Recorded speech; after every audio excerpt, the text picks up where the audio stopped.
Tonight we have the clash of the podcast. We have the Drew and Fuse show on here with us on the DJ Life podcast tonight. Drew and Fuse. Yeah, you're actually listening to the Drew and Fuse show and the DJ Life podcast at the simultaneously. Same damn time. We synced up the audio for your benefit, and here we are. SDT, same damn time.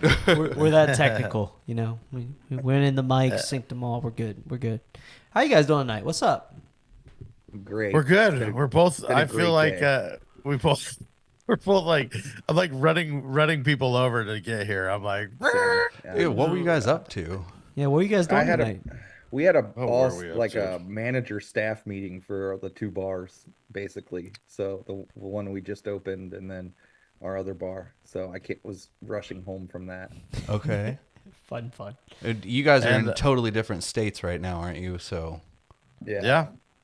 And I was on my buddy's happy hour. It was his birthday, so I took the day off, which, this is my usual day off. And so, I may or may not have been drinking all day.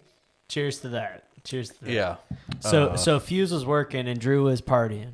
Right. That's working. That's working. You realize one day after you talk to John Roach that networking is networking, and that's working. That's right. Yeah. How many people we got in this thing? Are we live right now? Live right now we have the best way to 10 people. Yeah, the best way to get involved in the chat if you go to the YouTube and go to the live comments. Normally on live video. we'll have 10 to 20 people on here live, and then afterwards we'll get 300-400 people that watch it afterwards. Dope. And then of course the people listen to. What's up? I know we're freestyling right now. I just sent Eric those. I know we were just talking about those Odyssey stands. So I have the ones without the top on it that Rick just did the videos on. That is like a straight up square. That looks good. Yeah. So without having that little T, it doesn't pop out on the sides. You just have to make sure you get the right width. Yeah, it's way better. Yeah, dude. You don't need the T. They make that? The thing is already extended. Your flight case is. That's crazy. I didn't know they so made you don't need this. the T. So that it actually makes it a lot smaller. Yeah. And then you don't have that little flap on the side. Yeah, people can put the case just goes right on top, and you don't have to deal with it. So it gives it that kind of gives it that same look that you're talking about, but with the smaller column. So That's one crazy. is one I use for ceremony, and it's a lot smaller, and then the other one is one that I use for just like if I have like you were saying, a setup where I have to like carry everything in. That's cool. I want to look at. Did you spray paint the Pro X logo on that so it's black? No, I threw. He's got the plug. He's got the I threw plug. some gaff tape. I threw some gaff tape. I was on about to it, say, don't and tell then me it's gaff tape. It is totally gaff tape, and then it works.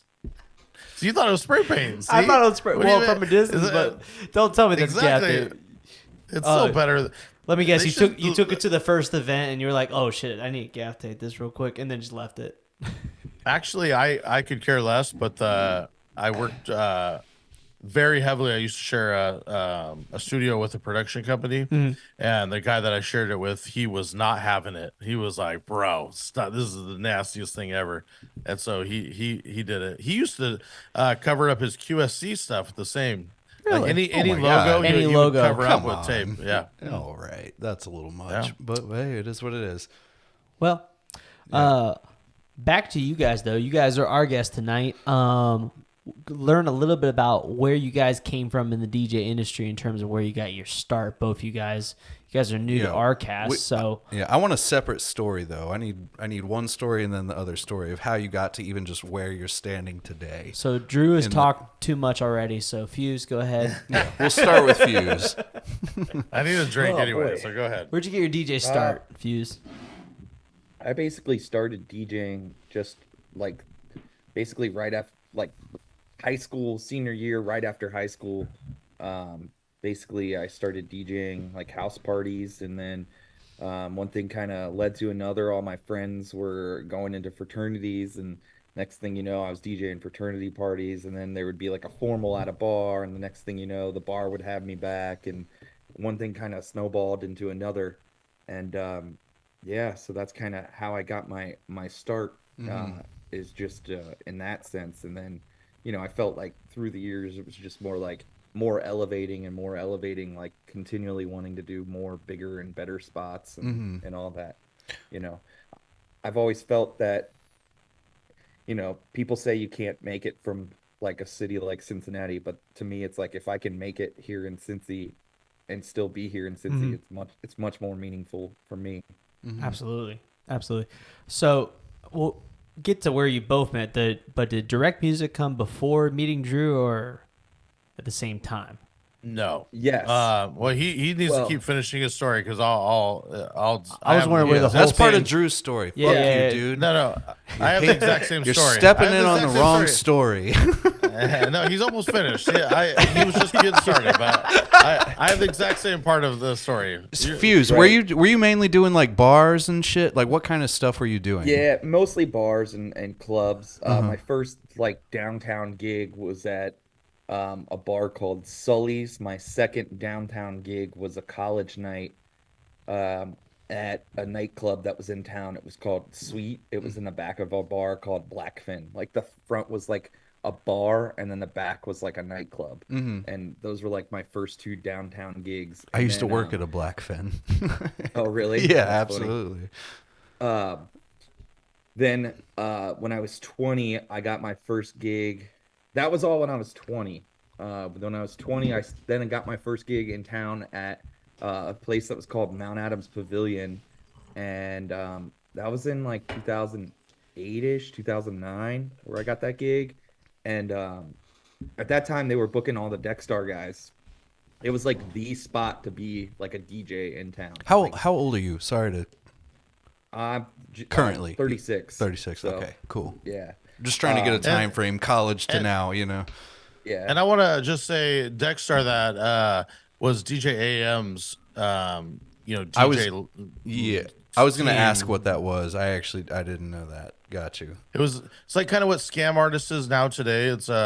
Is just his DJ agency, It's collective. DJ AM's. Yeah. It's Right. collective. So like at that time, it was basically Deckstar. Scam was around, but it wasn't like to the big point of like where Deckstar was. Deckstar had, AM, Jazzy Jeff, Kevin, Fashion, Spider, Discotheque at the time, which was Joe Maz, Danny Days, and Gigamesh. And Captains of basically, Industry. yeah. Were they on Deckstar? I don't know. They if were on there ever shortly. I feel like they left after, but yeah, they were on there shortly. But so at that time when I landed that gig at Pavilion when I was 20, it ended up turning into basically there was multiple floors at this place, and there was the main room, and then like the second floor was like the secondary room. And my gigs were always on like the secondary room. They were just like fill-in gigs basically. But the guy that was playing the main room got a little too drunk and walked out one night. Just walked out. This is at midnight. The manager at the club, who's Mike Schroeder, who Drew's met, he'll be at the wedding, and he came up to me in a frantic and was like, "Pack your shit up." And I was like, "What'd I do?" And he was like, "You're moving to the main floor." And you were like, And I was like, done "Oh it. shit." This was This like is it. like I'm telling you, it's at like midnight, and it was like on a Friday, and it was popping in there.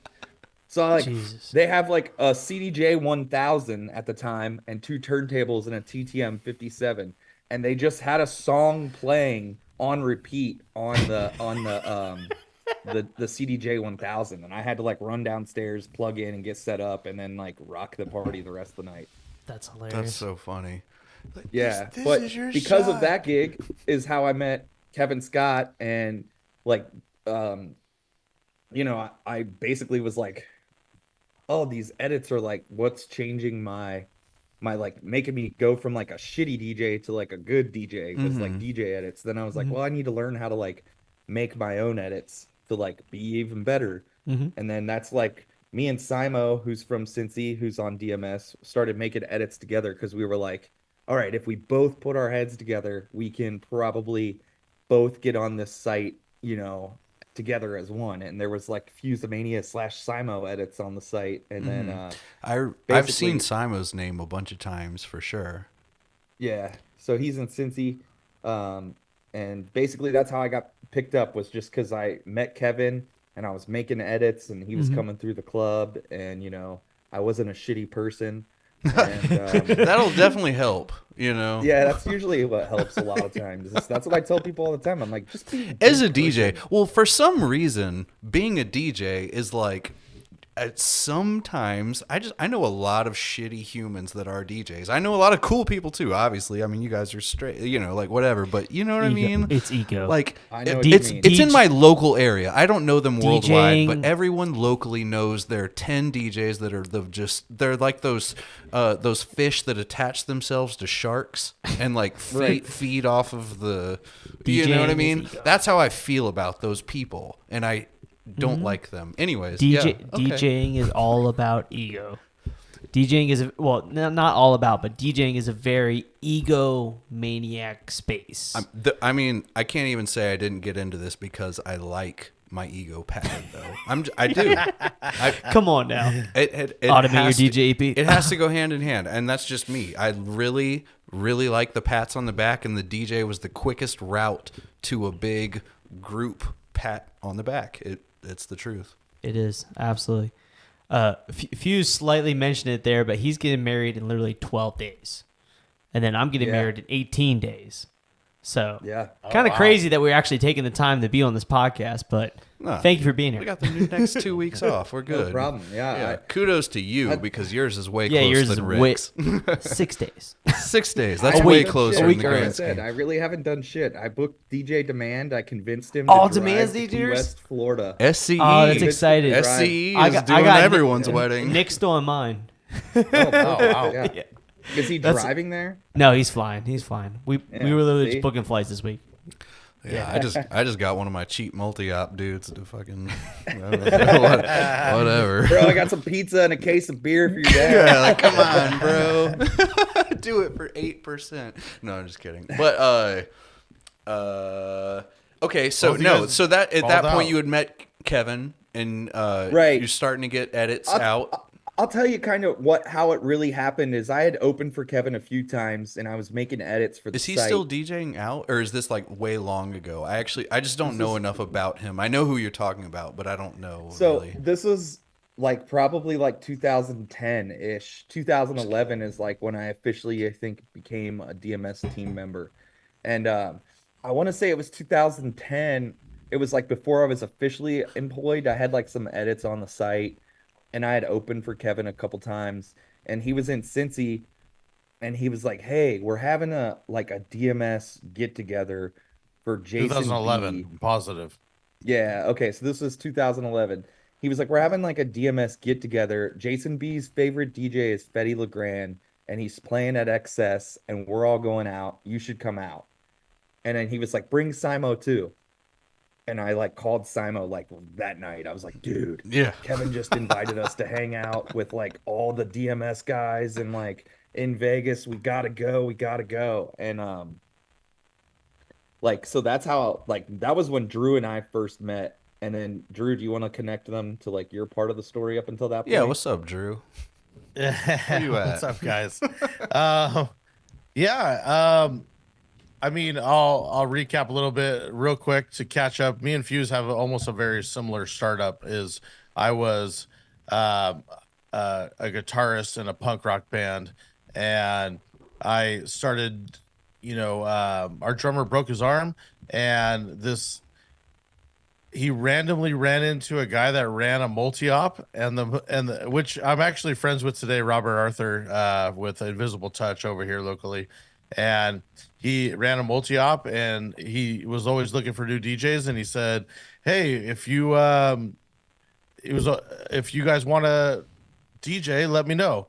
And I was like 19 at the time, and I said 100%. Let me just DJ. So I DJ'd for this company, and I realized, hey, wait, I don't need these 5 other knuckleheads in this band to DJ. I'm like, I'm going to go with DJing. Wait, and they also pay me? Yes, I'm also going to do that. So I started doing that. And from there, I was actually at the same exact time was going to school for recording bands and making beats, and so I was working in making edits and doing Right. that kind of stuff, and I was making them and then burning them onto CD. I actually felt like it was complete cheating. I was like, I didn't want anybody to know that I was making edits. I thought, oh, if anyone finds out that I'm burning these like custom versions, like it's like cheating. And because I would do vinyl and CDs on the side for stuff I didn't have. And then from there, I actually quit DJing and then started doing real estate. And the market crashed, took a big giant dump, and at the exact same time, I randomly got a call from one of the local clubs that I still play at, Heat Ultra Lounge. And the owner was like, "Hey, I got your card and I think you'd be perfect." So he put me on, and AM opened the club, and I was the second DJ. He did Saturday, I did Sunday, and I've been there ever since. And same exact story as Fusamania is we were hiring all the Deckstar guys, we were hiring all like the big DJs in the time. And Kevin Scott was always one of the favorites that would come through. And he it was before DMS launched when I first met Kevin, but I knew his vinyls. He was making DMS is famous for its vinyls that we used to sell on DJ City and all over the place. And it was It always was actually like a record pool at one point yeah, it where was you got records. So yeah, you would buy records. You can still get them to this day, and they're super famous because instead of having, you know, the one actual vinyl, you could have the compilation with 7 dope tracks and DJ intros on the vinyl. So I was buying all the vinyls, and then I met Kevin, and it's like, oh my God, this is the guy. Right. And so I was making edits, and I would try and give them to him. And when a spot came open, actually I got hired to be kind of back end to just help with the site because you know, me and Kevin just got along. He'll to this day, he was always like, you know, I would open up the club to where I guess it's a lost art form these days, but I would always open up the club to where he could go in and just kill it. And I had not played any records, but the whole club's going crazy. So from there, I got on DMS, and then I was still doing that club. And from meeting Kevin and from doing that club is when I just really focused on the production side of things and making edits and doing all the stuff. And then that club, I do all their corporate stuff. So I still get taken all across the country doing all the corporate events just from that club. So That's cool. a company will come in and they're like, you know, I did Major League Baseball when they had at the Angel Stadium. They're like, you're amazing. You're the only DJ that's ever kept anybody here. We're going to take you to Phoenix. We're going to take you to Kansas City. So every year they would take me along.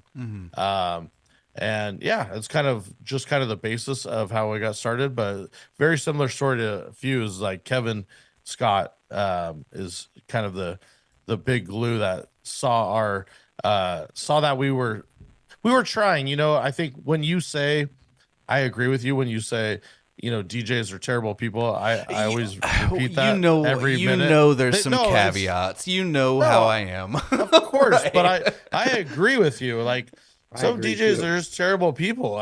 It's be nice they want to the everybody. Most, but want to do the least. The thing is, it's an easy intro gig, right? And so you get the bottom feeders, whatever you want to call them, rude words that can enter the career at zero for no reason. You know, they had $50, so they're a DJ all of a sudden, you know, and those are the people that obviously are kind of what I'm talking about.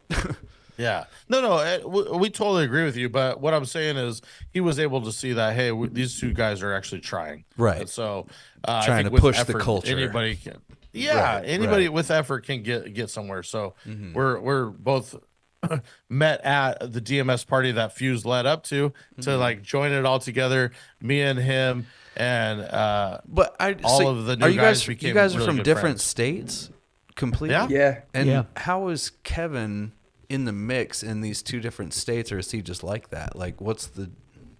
He was At on the Deckstar time, at the time. yeah, at Everybody the was time. booking the Deckstar DJs. Like if you weren't booking the Deckstar DJs and you had a nightclub, you weren't doing it. You were not doing it. Like Well, at the time, what I would say is now it's about, the traveling EDM DJ, right?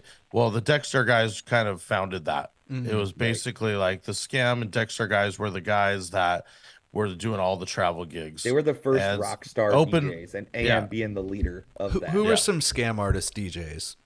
You keep mentioning Like scam now? artists. People not listening. People don't know that are listening. Well, Dexter would be DJ Spider, Steve Wonder, Fashion, Fashion, Kevin Scott, DJ AM, Steve Aoki. That Steve was Aoki the out. an early Yeah, that one, was too. out the gate, and then scam artist was was not Little John DJ Vice. DJ Vice. Vice was on Scam. Rockticon, Ross One. I'm trying to think. DJ think- Homicide, I think, was on Scam. Yeah, back DJ then. Homicide. Yeah, Yeah, I think Vice is the only one I could have possibly named. yeah. DJ Five. Vice is the 5. Yeah, Eric Deluxe. The headliner music club guys. But These are definitely just two of Vice the is biggest the DJ big dog. just two of the biggest club DJ collectives that Yes. there are. Right. Yes. Right. Conflict. And I don't even know. I honestly don't know if he worked for either of those, but he's like on that tier though. It's like Right, DJs right. of this The tier, traveling DJs. traveling club guys that are top Yeah. 40. They're not. They don't have Calvin Harris hits, but they're, club wise. It's open format club guys that can run a room. right. Right. That can It's, seriously run a room. Yeah. Exactly. right. And conflict is, if for those that don't know, a lot of the older guys, conflict definitely is that new tier that's doing that and running that rooms. Yeah. For sure. I at that time, when we first went out there to that party and Fetty Legrand was playing, that was kind of new to Vegas, still at that time, that EDM, DJ, Warren and them had been at XS, but when they first opened XS, they're the ones that kind of pioneered that sound out there. And I think Chucky, Warren said, was their first like big booking at XS, like DJ wise.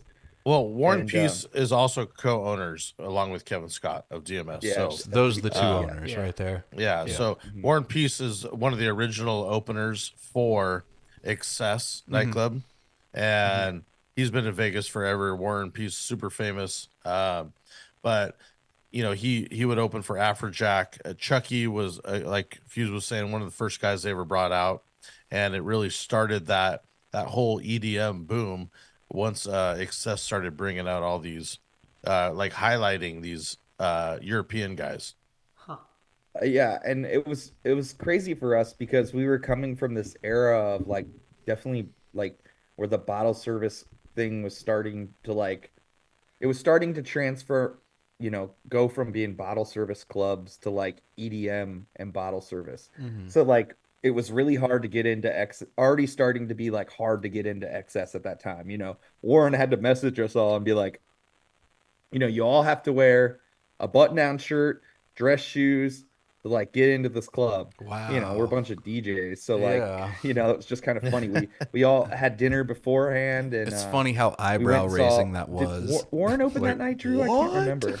Warren did open that night, and it was just really cool for us to see Warren up on stage and just absolutely running the room without stepping on any toes. And it was the first time I ever met Fuse. I'm from Long Beach, California. He's from Cincinnati. Every single person there, we're talking like all of, I don't know about Fuse, but like my idols. Right, It was like same, DJ yeah. Sprite, Victor Menego. Right. Like literally some of my favorite editors of all time were in this room, and I'm eating dinner with them, and then I'm drinking with them, and it was just. Doesn't it was Victor I mean, Menego they work? got us.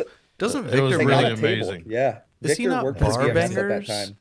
Yeah, Victor's on Victor Bar worked for- Bangers. Yeah. Yeah, I remember him clear as day. I've been out of the actual like DJing for a couple years at this point, and it's funny when I met Drew, I was like, I like know your fucking edits. It was like that. I honestly, that one was like when I realized I had made it to the top like 5% of the DJs in the mix, because it was across the country. I was meeting. I don't even remember where we were. We were in Arizona Palm or some Springs. shit.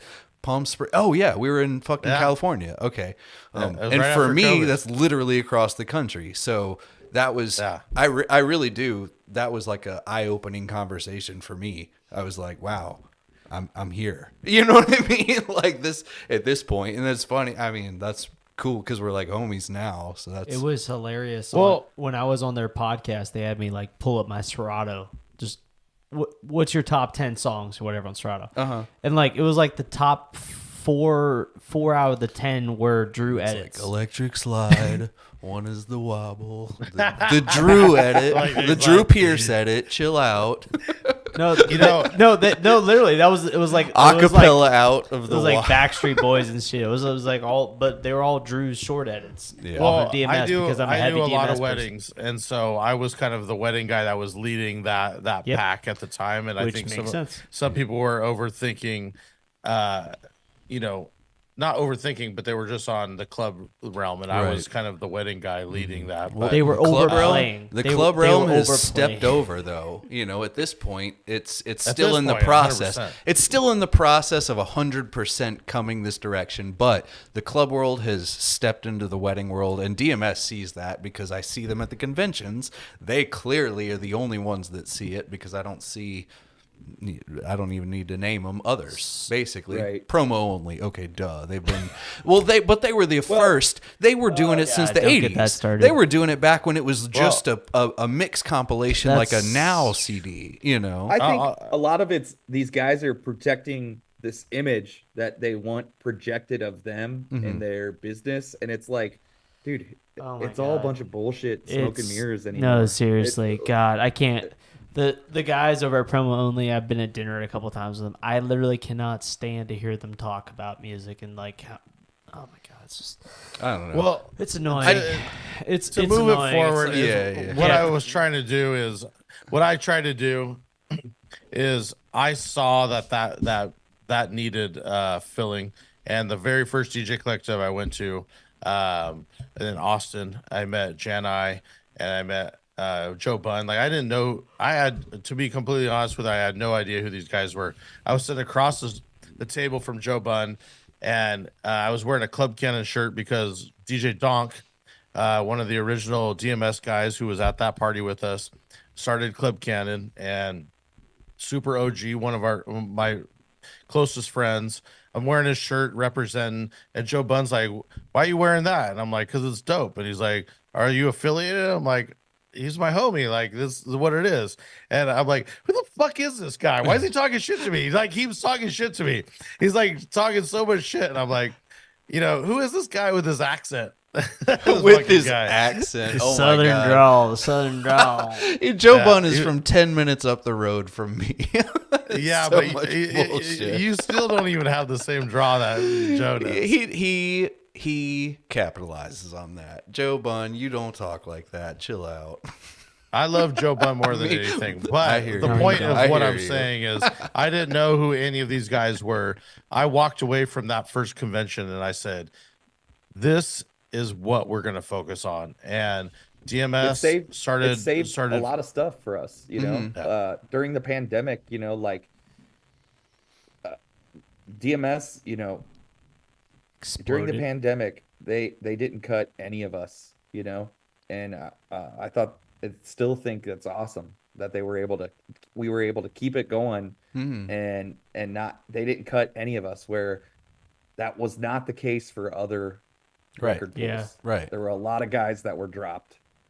I don't because know. I helped draw the line on like, yo, this is a focus, and DJs that are doing weddings make money, right? So they were able to spend that time refocusing on their music and doing other stuff. Whereas some of the EDM stuff, it's like, well, it's here today, gone tomorrow. Whereas our exactly. catalog is super deep. Right. During the pandemic, I think is other than college when I was actually DJing in the clubs like every single week. So I like was heavily on DMS. The pandemic was like the most active I was at, like on record pools, downloading music, because I started doing live streams and like Right. had to regularly stay on top of it. I can't remember who the hell made the edit, but the one that was like, the pandemic is not over just because you're over it, made me laugh my fucking ass off. And then the I Saw Tigers one came out during that time frame too.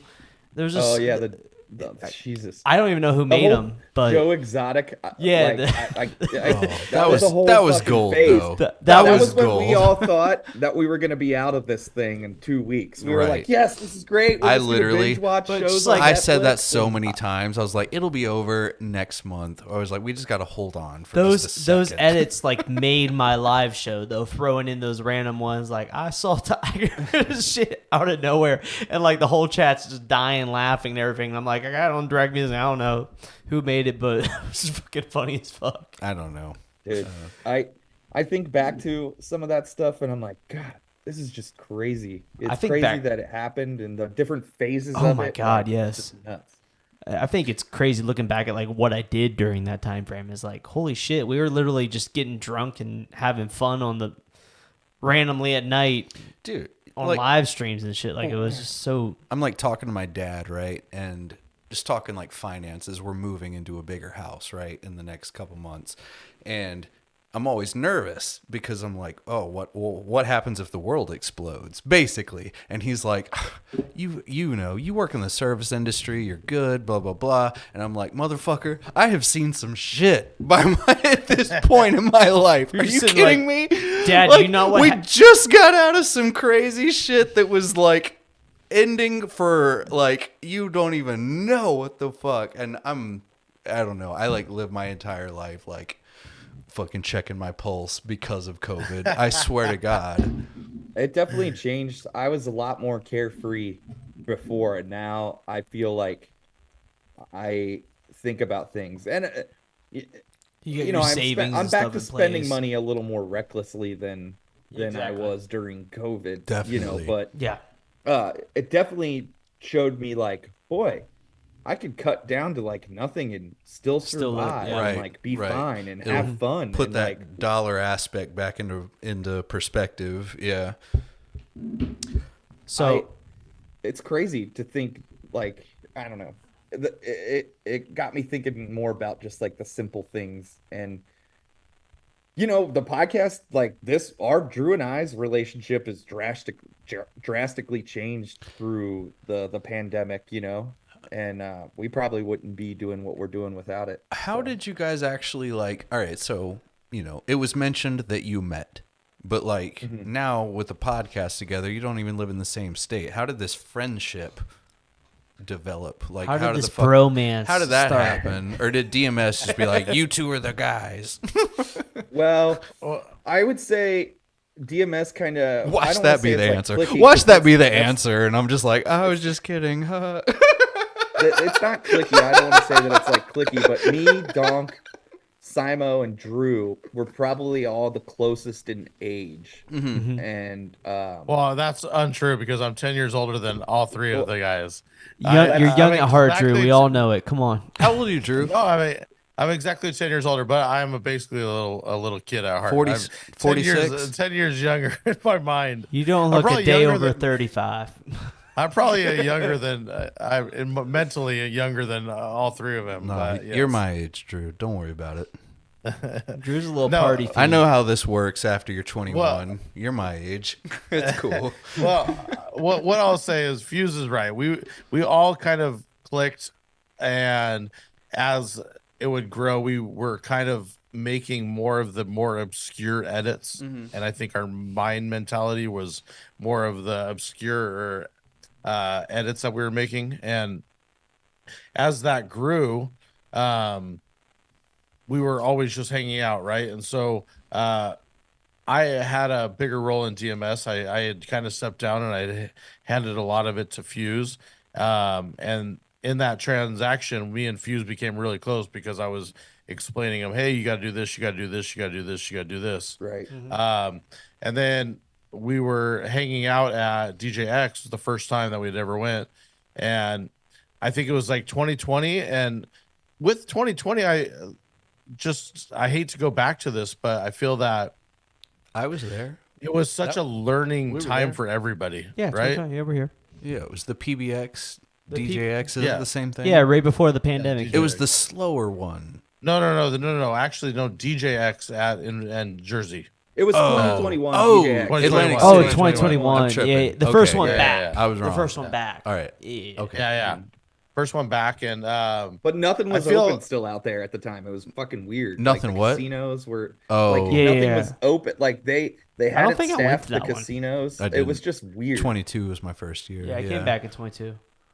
but I just feel that through pandemic, just being on Zooms and being on all this stuff, we, at least me and Fuse as well, started jumping on stuff where we were more of a, hey, this is how I do my crates, and it was just like one of these sharing everything we possibly could, right? And I felt like DJs would want to jump on calls. It was just one of those things where it was happening more often than not, and we just decided that, hey, if this is going to keep happening, let's just start a podcast and do it what it was, because at the time it was coming to both of us very frequently of like, hey, answer this for me. We're like, well, fuck, let's just do a podcast and kind of say what's already being, what we're saying over and over and over and over. And at that point, I was already DJing for like 10, 12 plus years, during the pandemic. And when we came back out of the pandemic, while I felt like a lot of ways so happy to get back to like DJing and being normal, I was still very much like felt like I was like burnt out on DJing in general. So like the podcast kind of like sparked new interest for me as a DJ. And the podcast showed me, the pandemic showed me that I didn't need to be out DJing 4, 5, 6 nights a week to be relevant. Pre-pandemic, going into the pandemic, I was DJing at minimum 5 days every week in town, and it sucked. Yeah. Looking back on it, like it was miserable because, you're playing that much, you're just over it. You can possibly, and especially when you're playing half busy rooms or sometimes empty rooms. Those are the ones that get to you. Yeah. And so what you do is you have boredom drinks because you're bored. And then what happens is you're drinking all the time because there's nothing else to do, and or you feel like shit. So you have to keep the party going, And Oh, wow. Yeah. so there's a lot of, I feel like just coming out of the pandemic where it's like, I don't have to do that anymore, So, speaking of drinking, Drew, what are you drinking? I've seen 2 different color cans now hit the screen. It went from being a purple and blue one to an orange. Well, I was looking specifically for these. Have you seen the DJ Dad or Happy Dad? Yeah. I've drank them. They have a Death Row one, and so I was like looking everywhere for this Death Row one. The Death Row purple or grape one or whatever. It's so good. Anyways, nowhere. I went to like 3 places and they didn't have it. So I got this DJ Brewery X. It's like cactus cooler, the old school. The succulent sipper. The succulent sip. But this, but DJ X is like a local brewery here in Anaheim. So cool. Yeah. Anyway, cool. But yeah. Chat question for you guys, both being in the bar. I haven't looked at the club chat space. at all. Now that you I'm mentioned on top that. of it. Don't worry. David asks, just in general, how important is scratching when it comes to the bar club Nothing space? at all. 0. I figured the answer, but That is the terms of- answer. And me, Gonna someone disagree. who, just wanted to hear from someone that actually is someone who gone through the invested club space 0 heavily. hours And, into learning how to scratch. I can say it's 0. Yeah, but you're. Oh no, I fucking kudos to those who have learned, but I did not. I can do, I can do my 16th notes. By the way, I'll tell you what my take is on it. We used to have DJ Sprite come through, and DJ Sprite is so good. He's so talented, and he cuts when it needs to. And I'll tell you, every single person when he came through would be like, "That DJ is dope." but he is dope, right? The cuts just add to it. I don't cut. I don't do any of that. It's the style. It's I play Honestly, aggressively. I think it comes down to the style and how you introduce songs and the way you play. I think it also reminds the audience that you're in control, that you're literally doing everything with the music. Yeah. You know what I mean? Oh, It's just like dropping them once I or have twice. this much control in the music. I can literally, whatever the fuck the rhythm, you know what I mean? Yeah.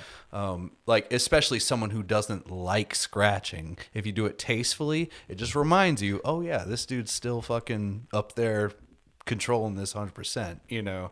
This ain't no Spotify up here. Right. Some 16th notes, some wicket, that doesn't offend anyone, you know, so Right. we're good with that. I think it's a good thing Fuse with taste. adds in some Here's some tasteful wickies. scratches all the time. Your little wicket wickies. drop.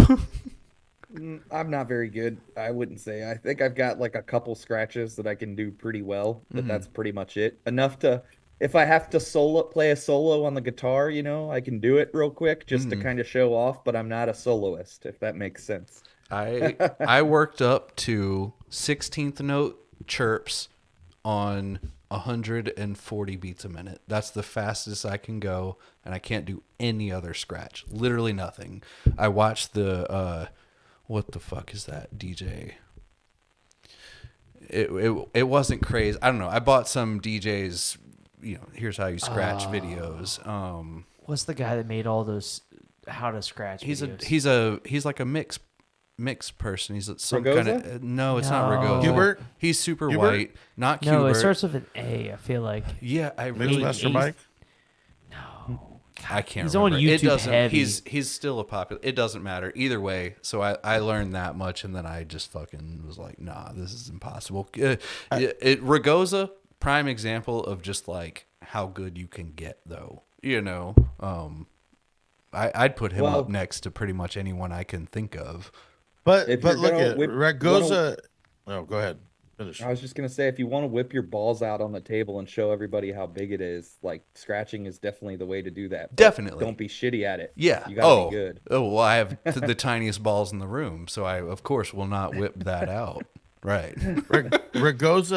Ragosa though, what I'll say about Ragosa is his music knowledge is the bar none. Like it's so high, like he could play anything, right? So He's like the us. scratching is He just started on out top in, of it. He started out in bands. You know what I mean? Yeah. So there's like actual musicianship going on behind that before he even got introduced to like, oh, I can control records with my hands. You know what I mean? Right. I was a metal drummer before I got into DJing. I know, and that's why we got along so well. I That's why literally, you were it's saying that, funny I go, you were saying that, and I was like, oh, we actually had a really similar thing. Okay, Well- you know, well, we and were I was talking producing, about- I would made edits for Ultimates, you know, so it really is kind of That's right. similar. And I fucked completely off. I'm not nearly on the level y'all are. Don't even what I just said. Take that with a grain of salt. I did very few.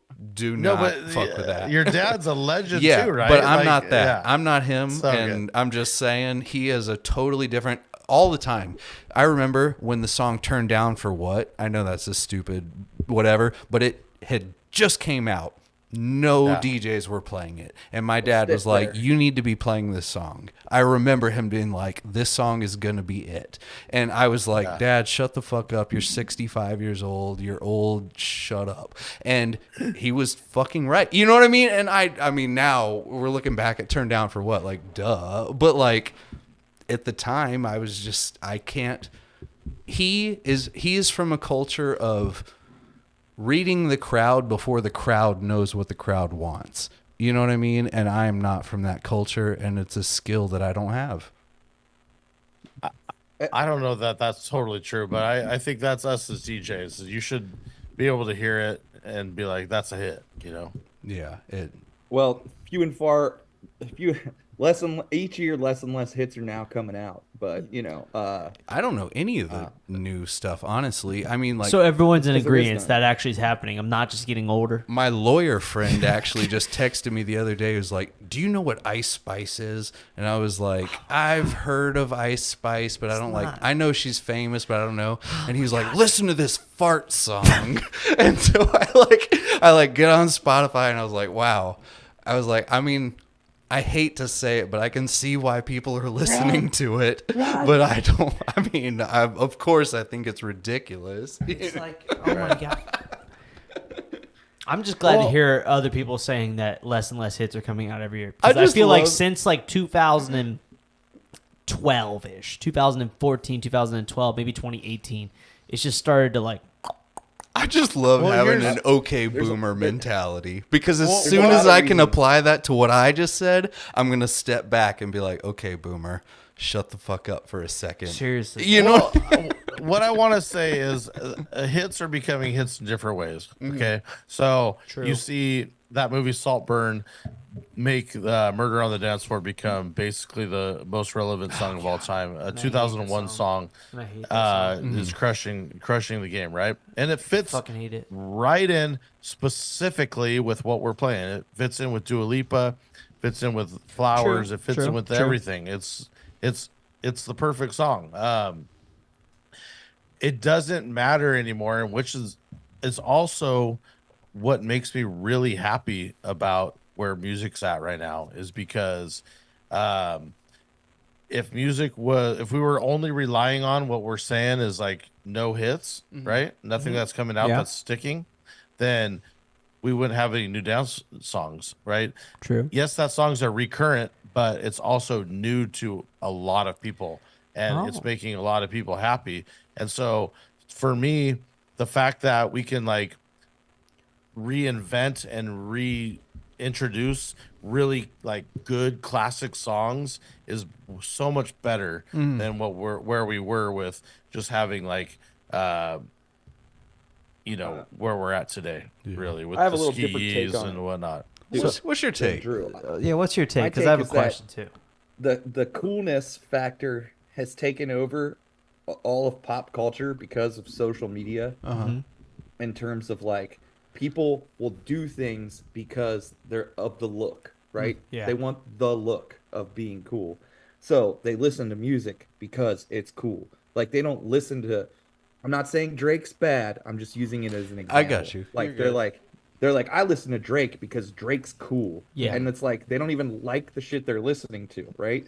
All this shitty rap music that comes out, that's not good. It's not good. Like, I feel like you know what I even mean? me listening to underground stuff, I'm pushed in that direction though. Like, I hear my buddies like XYZ, it doesn't even matter, and it's some super underground, no one's ever fucking heard it, and I'm like, well, I'm gonna virtually try to like that because that's what you just said was cool. I feel like that's like a very common culture move.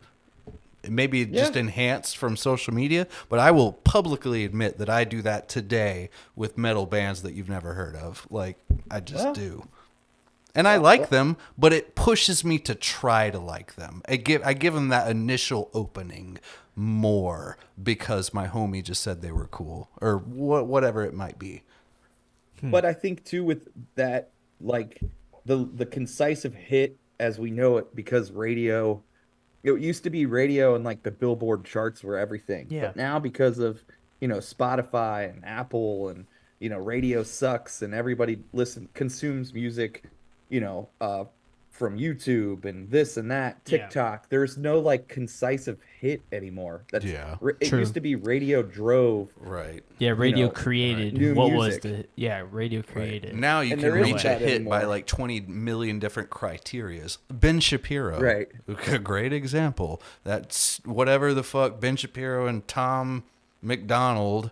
I've never even just went heard of. viral. Yeah, just crazy shit because of some like politic crap, and it viral as fuck. Number 1 on iTunes, and then whatever just swiped it. But either way, it's bullshit. But it's all bullshit. what I will say, I agree with Drew, is it's getting back to a spot where people are starting to listen to stuff they think is fun. And I think that's TikTok is really exposing that, like, in terms of like all these old songs coming back and like people doing stuff to them. Like, they're like, this is fun, I'm gonna hop on this trend, and I think like the I don't know, we're like almost in this like disco era of music again. So happy about it. You don't So- even know. I always liked disco, but it was more because I came in at a again, I was a punk rock kid, right? And when I got into disco, it was like, oh, this is dance music that everyone likes. As an outsider, that was just like, hey, I want to be a DJ now. That's dance music. I didn't really get it. But I've still always loved disco. I just think it's catchy, it's fun. Yeah. And there's deeper cuts than just like the really crappy originals that everyone relates to. The play that funky music, white boys and the brick houses. Even much later things like Kesha, that era, right? Of like pop music. Even that was still like just like pushing a club dance floor. You know what I mean? Yes. Versus when I would call it the next era was like when, I don't know, fucking Migos or what. That really It's became not- like the club style music, Yeah. and the dancing was just like, and we're chilling for a minute, And now, It's the not beats a dancing. minute. Yeah, well, It's fist pump. It's grinding. It's I not- don't know. I feel like it's- these two dudes are much more They're no, they're on. knowledgeable about what I'm trying to say. No, right it now, makes honestly. it makes a lot of sense that it's coming back more to dance music in a way. Well, okay. What I'll relate it to being being in the clubs again.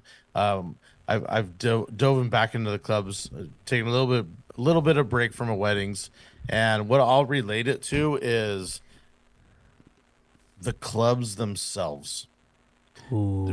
Really, truly relate to how the style of dancing is. So True, when yeah. it became very fist pumpy, it was because there was actually no dance floor and it was all about bottle service. Okay. Which is- yeah. And that slow hip hop was everyone got over the fucking, the fist pumping, but they were still stuck in that booth of the bottle service, not dancing. And so they were still doing the same thing. And now the clubs have completely changed to where bottle service is not cool anymore. It is now about the lounges and the bars. And so now it's getting back to dancing. The tables are gone. Dance floor is wide open.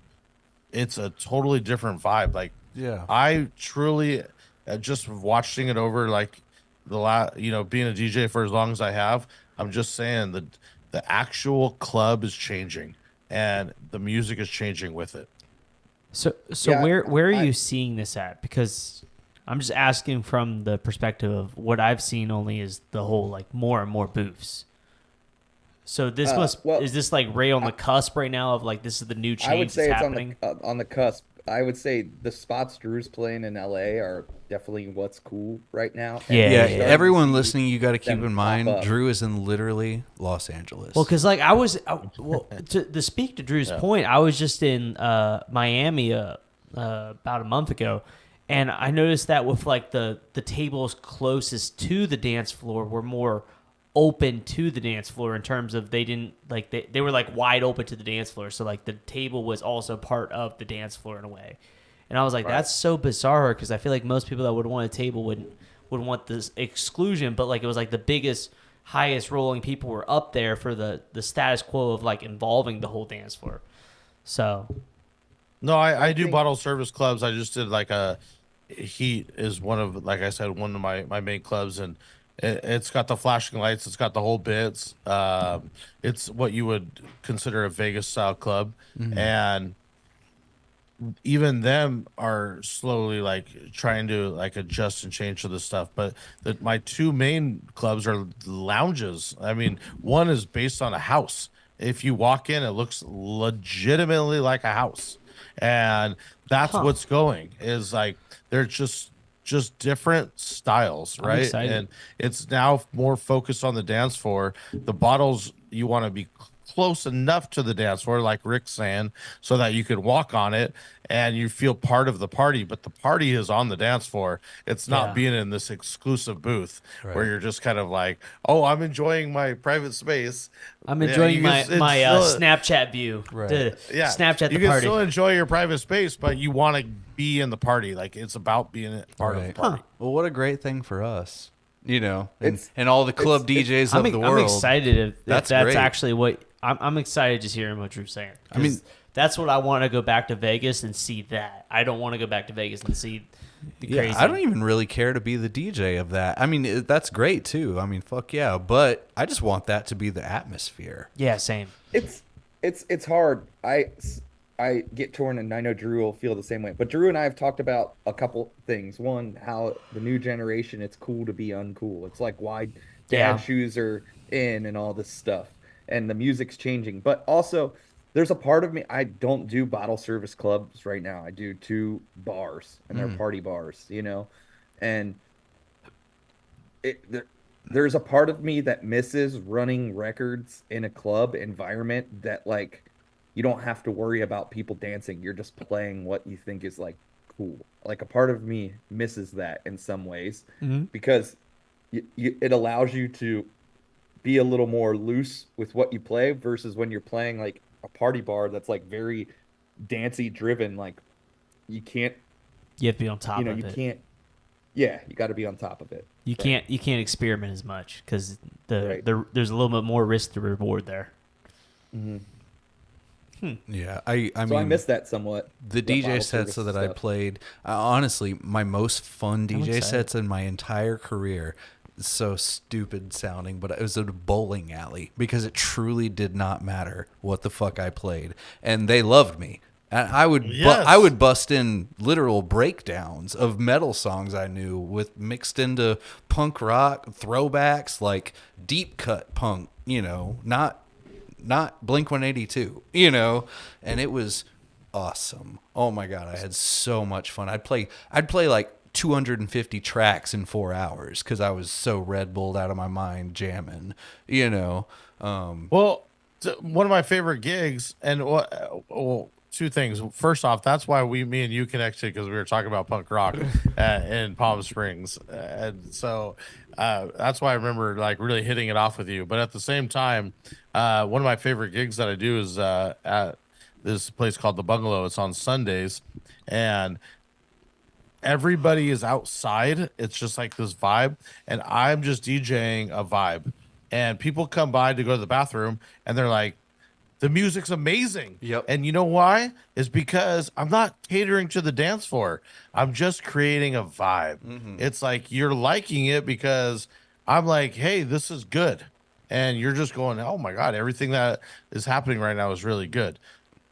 I mean, as, Dude, as sometimes much as those it's hard to run a dance floor, you have to at the same time like lean on your own instincts as well. Sometimes the way people like their verbiage behind those compliments are like the most well thought out, like biggest compliment you could have ever gotten in your fucking life. They're like, wow, the way you play music just makes you seem like you have the biggest dick, like some crazy shit like that. And it's like, wow, like that was the nicest thing you've ever, like, you know what I mean? I've heard some shit like that. Like, bro, you just think about music on a different level. And you're like, man, that really felt good. You got me thinking heavily about college so I went to college in Ohio University. We have 22 bars in the quarter-mile strip. Fuse probably knows pretty much about Athens, Ohio, very well. Every bar, though, like if someone came from out of town, someone came from Ohio State down, and we're like, yo, what do you want to do tonight? You want to go dancing? Oh, we're going to the J Bar because that's where the DJ plays dancing music. That's where you dance. Oh, you want to go hang out? We're going to go to the pub because the DJ there is playing just like, background vibe music. So, like, every spot has its different vibe and its different characteristics, and the DJ matching that is huge.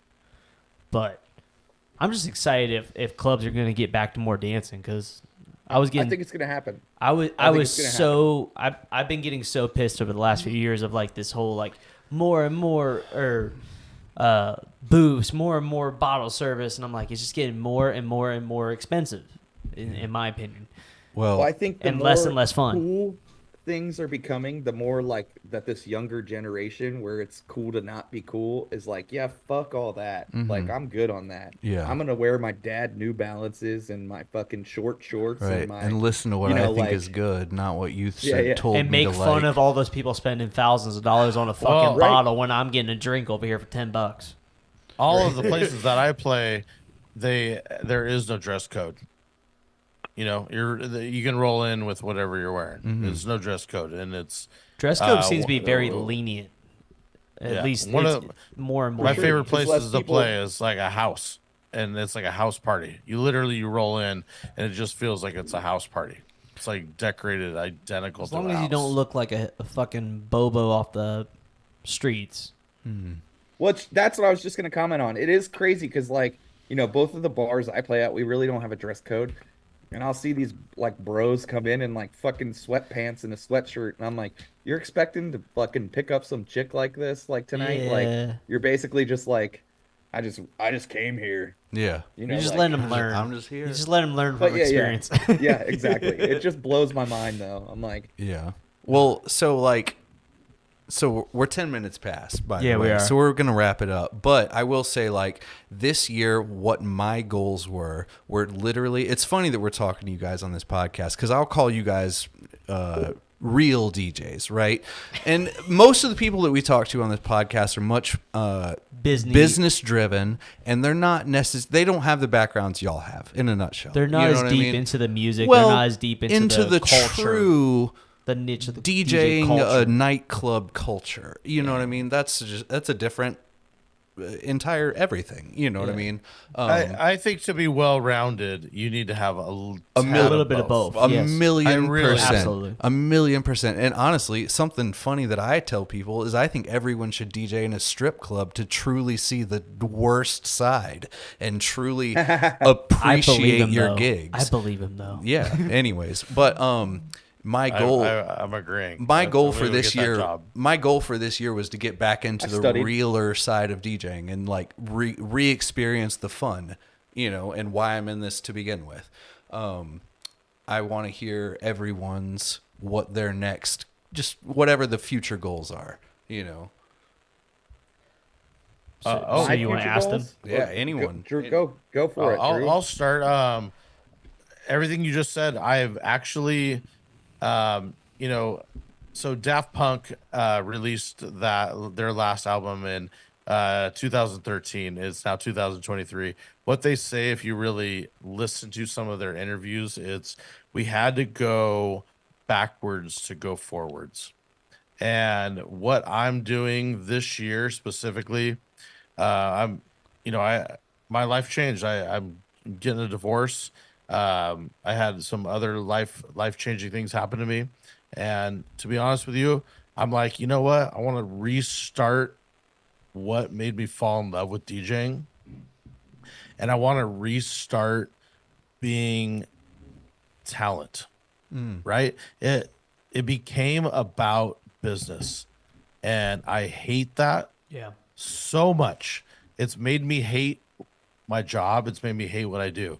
So I'm shedding everything, and it is now about, it's like, you ever go see like your favorite comedian or whatever, like when they're working on material, they go to the spots and they're grinding out their content, right? That's how I feel right now. I'm in the clubs, I'm grinding back out. I want to grind out how to be a DJ.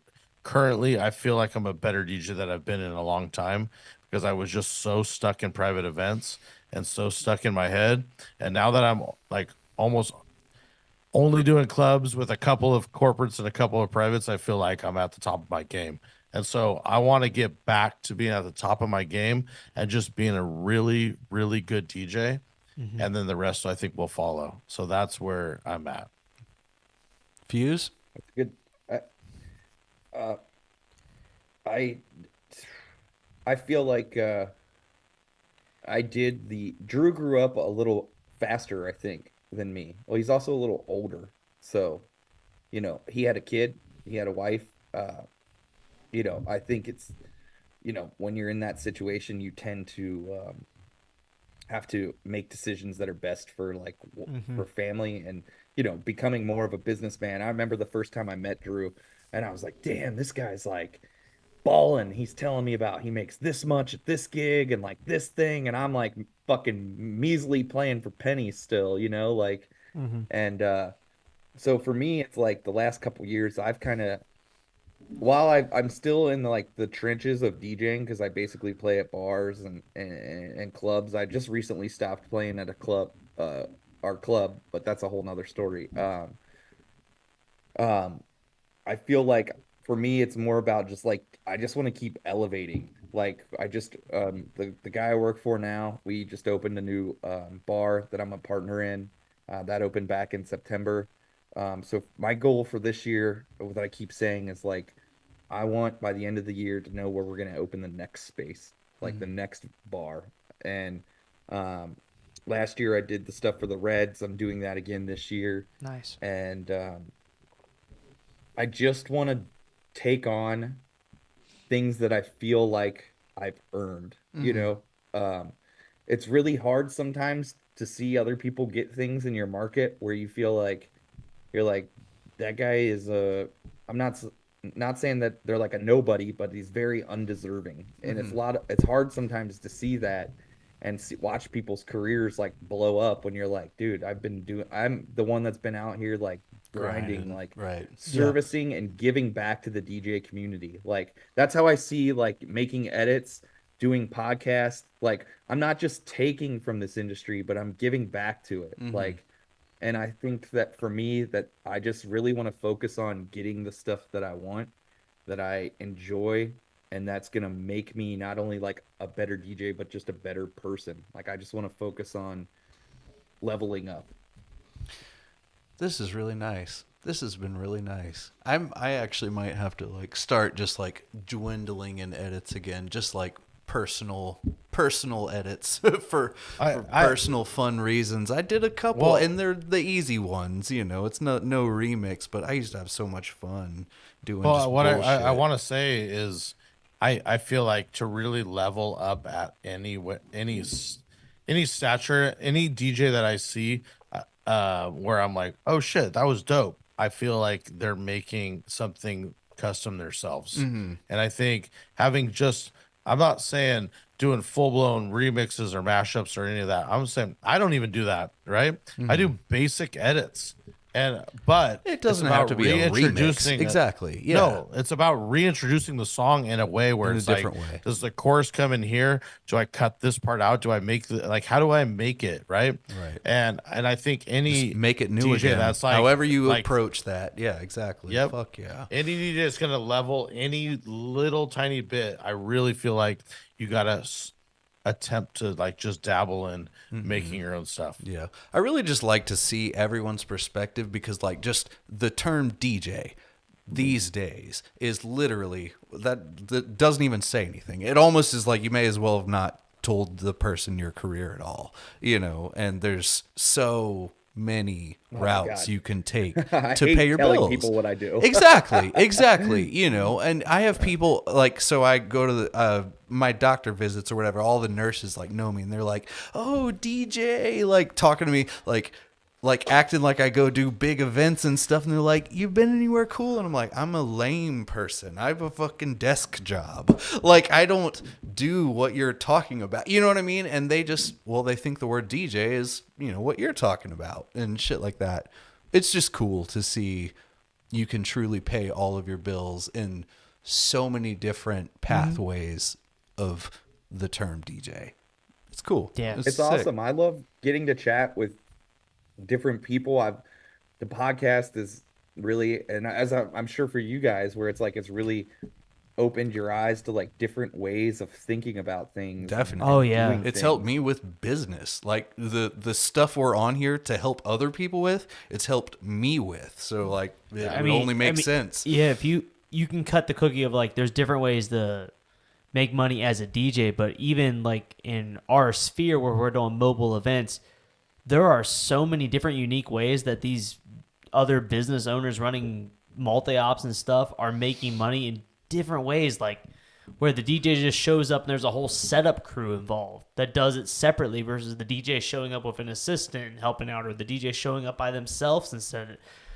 There's so many different avenues and different ways that people cut the cookie and make this work. And it's so unique, and it's fun to hear all the different stories of all these different people and how they make it work. But for sure. Well, really, I don't want to go too much farther, but what I'll say ultimately is what I want everyone to remember is we're entrepreneurs, right? And an entrepreneur is somebody that is a business owner and does things their way, and just there are no rules, and that's the beauty about You it. make 'em. Is you make the rules, right? I do and like so that. I love the community that we can all tap into each other, but ultimately, I think it's just amazing that there are no rules. Yep. You know, Yep. I always, if I make a big decision that's like a controversial thing, I'm like, well, at least if it runs the company into the ground, it was my decision. That's literally how I pawn off YOLO. That's Eric's version of YOLO when I'm pawning It's on crazy decisions to like manager people. Oh my God. that's the greatest thing I've ever heard. I love that so at least much. it was my decision if we fuck up. Yeah. All right. Well, so Drew and Fuse, if people listening want to hit you up for advice or want to follow your podcast, just drop some social media links for them.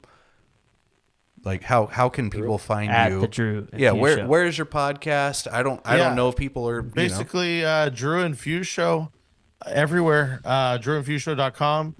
Drew and Fuse Show on Instagram. If you want, at my Instagram is at DJ Drew Pierce, and his is at Fusemania. And you could find either one of us and hit us up. I mean, we're actually probably the nicest people you'd ever meet. I answer every single person. They're so nice. I love them so much. Drew's I'm a above little and teddy beyond bear. about things. We were literally we were talking before y'all hopped on here, and I was like, I would like wish that we were like better friends. I was like, I don't really know why I'm not better friends with them. Like, it was like I feel like we're so similar, at least in the community. You just got 1,000%. You got to Every go back time to we what, hang out, I feel that. Yeah, Just go but back you to know what I'm Drew saying, said. though. Like, just go back to what Drew said. We're all entrepreneurs out here hustling, grinding. Yeah. So, yeah. Sometimes there's consequences and cuts you got to make when it comes to spending time with friendships. But anyways, thank you guys so much for tuning in. Thank you guys so much for watching, listening, however you guys are on here. If you're on YouTube, you can listen to this podcast on all the different sources. If you're listening to the podcast, you can watch the beautiful version with video and pictures and look at Drew's beautiful face and Fuse's beautiful beard on YouTube at the DJ Life Podcast. Anyways, thank you guys so much for tuning in. We'll see you guys next week with Big Daddy Sean McGee on here at our new time, Yes. 6 p.m. Eastern Standard Time. Important detail. 6 p.m. 6 p.m. Eastern Standard From Time. here on out. From here on. This is the last 9 p.m. Yeah. DJ Life podcast. We're switching up. Instead of dinner before the podcast, we're doing dinner after the podcast. Yeah, dude. We're trying to throw this into a party night, so we got to end this earlier so we can go party. In a nutshell. Anyway, so after Sean McGee, we are taking a few weeks off though because wedding. Fuse can relate up there. We got weddings and shit we got to deal with. So, anyways, thank you guys for tuning in. We'll see you guys next week, and then we'll see you guys in 2 weeks after that. Anyways, Eric, anything? No. Bye. No. Bye. Peace out. See ya.